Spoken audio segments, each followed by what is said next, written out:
Hey viewers, welcome to another game of the Casual Pro Gamer. Today we are doing a match between, as you can see, WhiteRa as the Protoss in the bottom left there, and Leslie from Meet Your Maker, sorry, Meet Your Mother, oh my god, Meet Your Maker, and he is playing Zerg. So it's very high level. I mean, these players are both very good. I mean, most of these players that I cast are extremely good at what they do, but I do like it that people every now and then send me those replays from themselves, kind of the lower level replays, because we can learn so much more from that. I mean, these guys are so perfect on their execution that it's virtually impossible to learn something from that, because we as normal players don't have that. We don't have that execution. So I can try to mimic this all I want, but I'm never going to get this perfect execution, perfect micro, things like that. Also, my opponents are way worse than this. So how am I ever going to learn from something that's completely off from what I can pull off and what I have to pull off? Anyway, as you can see, a little bit of scouting going on here by our probe. The probe taking a little bit of minerals, and that is going to make the difference, guys. That is going to make a difference. Look at that difference in the amount of minerals they have. That is because that probe actually stole that. I mean, it's an insanely big difference. Anyhow, a spawning pool is coming up before the base, and the base is going to go down right now, I think. No, just going to try to harass, really? Huh, he didn't have enough minerals anyway. But is going to be able to place that down pretty soon. Yeah, there it goes. Is that in the right place? Yeah, it probably is. I mean, I can't imagine them doing that wrong. Yeah, it seems to be very far away from the minerals, but of course it still has to expand a little bit. And yeah, well, I don't know. It changes the picture a couple of times. But anyhow, the expansion is already going up for our Protoss player, and that is a huge thing, because if he can get it up before the Zerg player can get it up, then obviously that is awesome. Because yeah, normally the Zerg player fast expands even before going for that spawning pool, and that results in a way quicker well, development of the economy. And here, going for that early spawning pool means that he's going to be able to produce Zerglings, but yeah, Zerglings is not that good in the beginning, and obviously he's going to be able to produce queens. I'm not saying that it's not useful. It's not as useful as, well, having an extra base up. So he's going to scout around a little bit with his Zerglings, just placing them in strategic locations, making sure that he has vision over what's happening. The third base, yeah, we saw that going down, and yeah, I'm not paying attention to the chat, by the way. There's all kinds of things going on in the chat, and I'm not really caring about that. Taking out these rocks, the rocks are there to prevent the Protoss from doing a very cheesy strategy. It used to be a supply depot that was in the ground, and now it is rocks. But yeah, the strategy was you place two pylons over here, and then you place a cannon or two cannons behind it. The pylons block off the ramp exactly, so there's no way you can get through. And by putting the cannons behind it means that you cannot go up with, for example, Zerglings to deal with those pylons. And it was a very cheesy strategy, but worked out really well for Protoss. They won quite a few games on these kind of maps with the small ramps. And yeah, especially against Zerg, that's really annoying, because you need quite a few units to deal with that, and then you have to get through to one of the two pylons, and pylons have a lot of hit points, 400 hit points, and then you have to kill the cannons, which is another 300 hit points. So yeah, you can see how many Zerglings you would need to do that, especially if it's defended a little bit. So if there is a zealot there, or if there's a probe that can react to the fact that it's being attacked by replacing the pylon or something like that. It is just very annoying to deal with. Plus there's no way to surround the pylons, which also makes it a lot harder to deal with. Anyway, we are getting a little bit of harassment off here. The queen is going to kill this guy. But the Stalker is coming in as well. The Queen is now in trouble.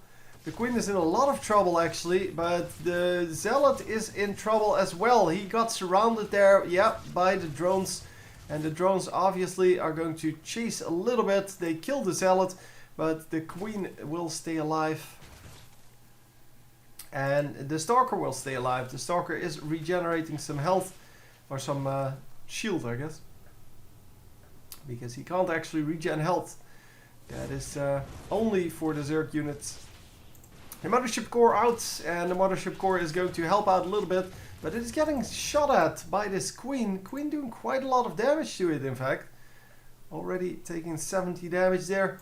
And it seems that the Stalker is just running away. Just all the way back to the base then. Not actually sure if he has anything. Well, he has the cannon in his base, I guess. But he has nothing to run to. There is no army out. And look at the production. So many units and buildings and everything coming up. It's insane. It blocks about half the screen here. But yeah, that's what the pros do. They build a whole lot of things at the same time because, well, that is the amount of minerals and, well, general resources they have just allows them to build so much. Unfortunately, the Stalker goes down and the cannon takes out all of the Zerglings, sure, but, well, the Stalker still went down. The Stalker, of course, good until its last HP. Not so much for the Zerglings, because the Zerglings take too much time to heal fully back. But yeah, the Stalker, that shield is going to come up really soon, or really quickly, I should say. Not really soon, but once it starts coming up, it comes up really quickly. And yeah, you can you have about 50% of your Stalker back almost instantly, and that is just a very good thing to have. So between two fights, every Stalker that survives, or every Zealot that survives, even at 1 HP, is going to be useful in the next fight. And as I said, that's not so much true for Zerg units, although Zerg units do heal over time. And yeah, this is not a good base to defend. He's not going to be able to do this at all. The Zerglings are coming in, and so many deaths. He's losing so many units just to a few Zerglings because of the way he tried to defend. This is a way better way to defend. Obviously, now he has his weak units behind that force field, sorry. And with that force field in place, he can do pretty well. So here once again, getting sentry caught, and the sentry is going to survive. He now can wall this off, but he didn't have energy, I guess, because he didn't do that. And normally these people are very good at microing. Lots of Zerglings streaming in then. The one cannon definitely not going to be good enough. And yeah, we're going to have a few Zerglings still in the base. They're going to try to take out this Nexus, but that is not going to work. And then they're going to run back once again to the probes. The probes are taking a lot of damage here. And let's see, yeah, as you can see, lots of, yeah, like half health probes, and so many deaths. Oh, 11 workers killed. That is a huge amount for, well, considering where we are in the game. And yeah, well, there are still plenty of probes available, of course. But yeah, losing an entire base worth of probes, that is not good. That is definitely not good. And 11, yeah, that's a pretty big number. So the overseer, observer over here, just watching over what's going on. Yeah, just chillaxing a little bit. But so many drones, probes lost. That is going to, well, be very hard to deal with. We are going to get some Colossi out with the extended thermal lens, and the well, that means that they will have some nice range, and of course with nice range comes nice amounts of damage, and they are very good, of course, against these small units, the small Zerglings, Banelings, things like that. And apparently we really don't like to be recorded at the moment. But yeah, so many units on the field that I guess my computer has some trouble with it. I don't really understand why, but because it shouldn't have. This game is made for this, man. No, my graphics card is good enough to handle this, but yeah, apparently it disagreed. So lots of banelings, lots of zerglings, and the banelings are on their own now.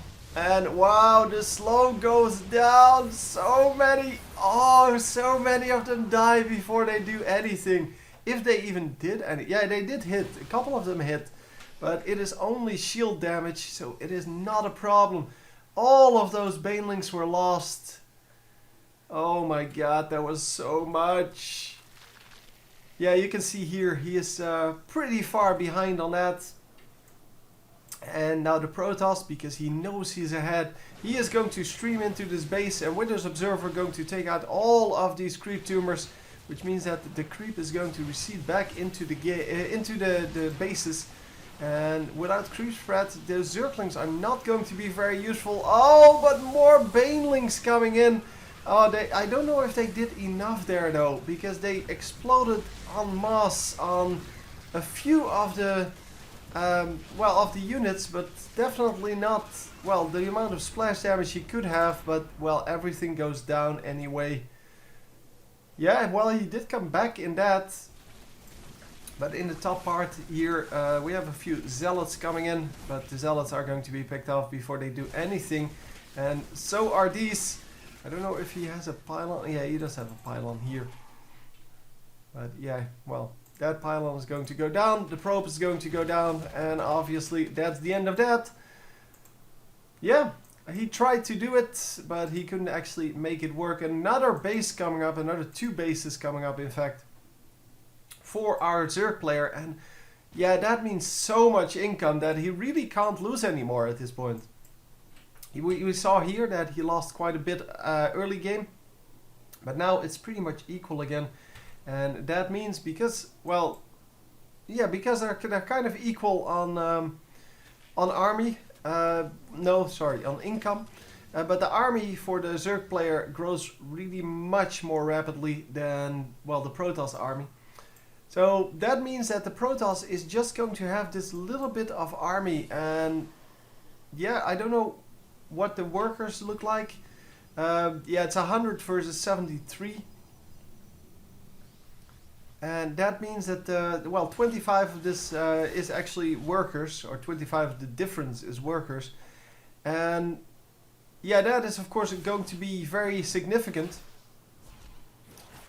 Oh, yeah, he can't attack the banelings, and the Ultralists really don't care about that little bit of damage that the Dark Templar do.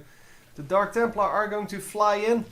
They're going to try to do some damage to the drones. And yeah, not even managing that because, well, yeah, he can't attack those banelings. As you can see, he takes damage from the splash when they die. So they have automatic defense against against those Dark Templar, which is kind of cool. And yeah, he does get taken out. This one is still here though. But well, the Zerg player doesn't know that this Dark Templar is here. Yeah, there comes the Overseer.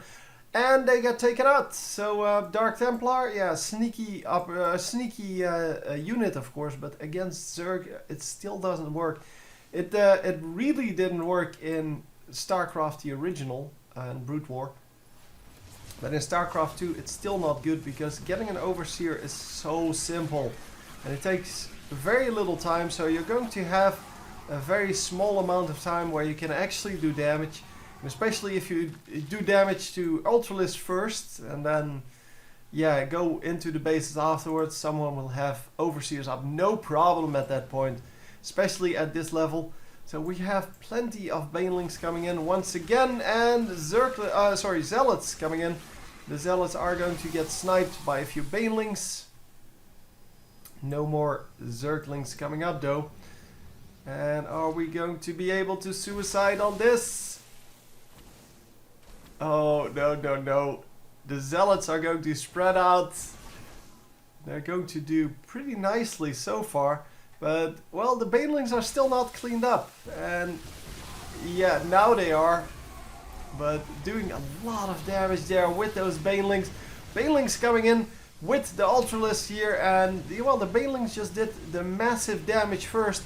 And then the rest gets cleaned up by these Ultralisks, but Ultralisks not good obviously against the Immortals. Immortals do 65 damage to armored units, and that is a super big amount. Especially if you have this many, because, well, Ultralisks just melt to that. It's like running into a line of siege tanks, because they're, well, the attacks from the Ultralisks, they're very slow. They do a lot of damage, but that gets reduced by the Immortal shields, of course. And yeah, this is what you need to do. You need to send in those Zerglings, and those Zerglings are going to take out all of those Immortals. And the Ultralisks now have free reign over the map. And what are you doing here, Mothership Core? You shouldn't be here. You should have been here earlier. Anyhow, the Immortals all went down, so these Ultralisks are now unstoppable, except for maybe if he has enough, well, random damage. Wow, it seems that he actually has the Nexus Cannon on. The Nexus Cannon is obviously not going to be good enough. It is not going to do anything against these Ultralisks, because obviously the Ultralisks are very tanky, and they take virtually no damage from this at all. But, well, with this many Dark Templar and no Overseer in sight, he actually was able to do it. And, well, we have quite a few drones lost here. 24 workers killed now for the red player, but we're later in the game now. So even though killing workers is still a good, well, way to spend your time, it is not as huge as it was earlier. And the base is just going to come back up, but, well, the Zealot is still there. The Zealot is at no health at all, but it already has 5 kills. 5 kills for no reason at all. And yeah, just because, well, the Zerg player was a little bit sloppy on that. He didn't clear out all of the Zealots, he kind of just retreated. In the meantime, we have a huge wave of Ultralisks coming in. The Ultralisks are going to do massive damage to everything, and they're going to take out this base. I have to assume they're going to take out this base. But yeah, here comes the Immortal. It's obviously 1 Immortal versus 6 of these guys. That is not going to work out for him. But, well, he did do some damage at least. But yeah, it's Ultralisks, man. Ultralisks can take a lot of damage. Really, no problem at all. So, yeah, the Zealot finally gets taken out. I don't know how many kills he got, but he got way too many. And, well, the Zealots are just streaming in everywhere, but it's just Zealots. Oh, it's already the GG. He realizes that he only had Zealots to send at this point. No, I don't really understand why. Well, the Zerg army is of course a lot bigger because, well, the farm that was going on. Yeah, I only discussed that very briefly, but the farming that was going on was just much better for the Zerg player, and all of these big units came out. And even though you may not have a massive amount of units, the big units like the Ultralisks are going to do fine against the smaller army. And obviously, well, mined out, or almost mined out. Yeah, this is mined out. No, hang on. This one is mined out. And then, yeah, the only base that's still mining, or could be mining, is this one. But that will be taken out. So, kind of, yeah, I was kind of still in the middle of the fight. But, yeah, it was indeed already over. There were no units on the map anymore. 5 Zealots, 1 Mothership Core, that's it. Against 12 Ultralisks, and, well, that's about it. But, yeah, they're not going to defeat that anytime soon. Anyhow, hope you enjoyed, and I will see you next time. GG.